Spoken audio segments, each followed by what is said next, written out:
राम मंदिर जाएंगे? अरे भैया, हम तो यहीं पैदा भये हैं। राम मंदिर हमारे रोम रोम में है। राम, प्रभु राम हमारे बाबा जहाँ दुनिया में नहीं है, उनका नाम था राम नेवल। हमारे भाई का नाम रामोद, हमारे मामा का नाम परशुराम। तो राम तो हमारे कण कण में है। तो इसलिए ये हम तो यहीं पैदा हुए हैं। हम तो पढ़ते थे तो रोजाना सीता रसोइया देखते थे, रोजाना देखते थे। हम तो रोजाना दर्शन करते भाई। राम आज के नहीं है, राम अनाज काल से है। राम किसी एक व्यक्ति के नहीं है, किसी एक पार्टी की नहीं है, किसी एक धर्म की नहीं। राम सबके लिए है। नहीं है जो मुद्दा मोदी समझते हैं कि जिस मुद्दे के सहारे उनकी गाड़ी पार होगी, मैं डंके की चोट पर जो देख रहा हूं नीचे, कि वो मुद्दा नीचे कहीं है ही नहीं। और मोदी के भाषण से भी स्पष्ट यूं हो रहा है कि अगर ये उनका ट्रम्प कार्ड होता तो हर मीटिंग में इसी ट्रम्प कार्ड को वो चलाते। उन्हें और फर्जी पॉइंट चलाने की जरूरत नहीं थी। जब उन्होंने देख लिया पहले चरण में कि ये जगह, ये स्थान, ये मंदिर चुनाव का मुद्दा नहीं बन पा रहा है, अन्य मुद्दे चल रहे हैं, तभी वो बहकी बातें कर रहे हैं। सैम पेट्रोडा ने अमेरिका में जो बात कही, वो न एक्सरे के बाहर संदर्भ में है, न मंगलसूत्र। उन्होंने कहा कि मुझे अमेरिका की एक ये प्रक्रिया बड़ी अच्छी लगी कि यहाँ पर अगर कोई व्यक्ति मरता है तो उसकी आधी संपत्ति सरकार लेके आधी संपत्ति उसके परिवार को देती है।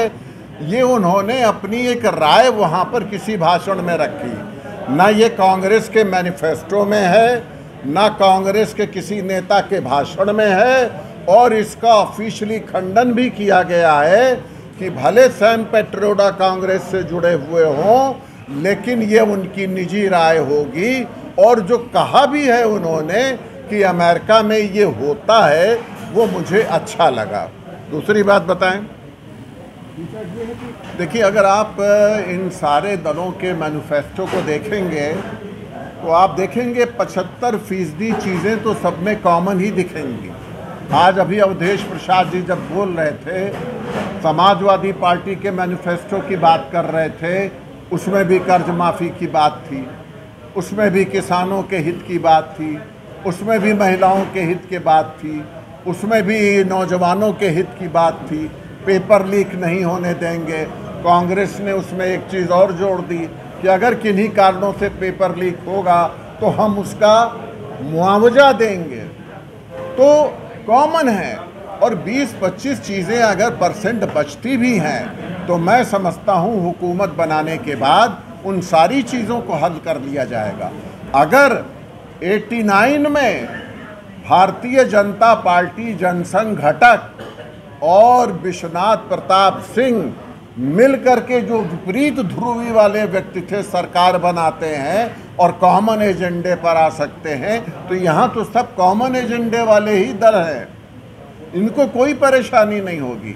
नेक्स्ट, अब 89 में जब या सन 77 में जब जयप्रकाश जी ने आह्वान किया था कि कांग्रेस पार्टी को हराना है, इंदिरा जी को सत्ता से हटाना है, तो उस समय उस आह्वान में क्या इस बात की चर्चा की गई थी कि कौन प्रधानमंत्री बनेगा?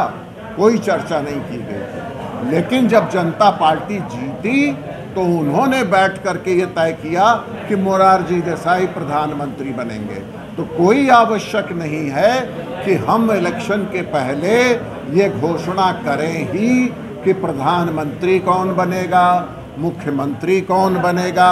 और हमारे लिए लक्ष्य प्रधानमंत्री पद उतना नहीं है जितना मोदी को, भारतीय जनता पार्टी को, इस देश को बचाने के लिए शिकस्त देना है।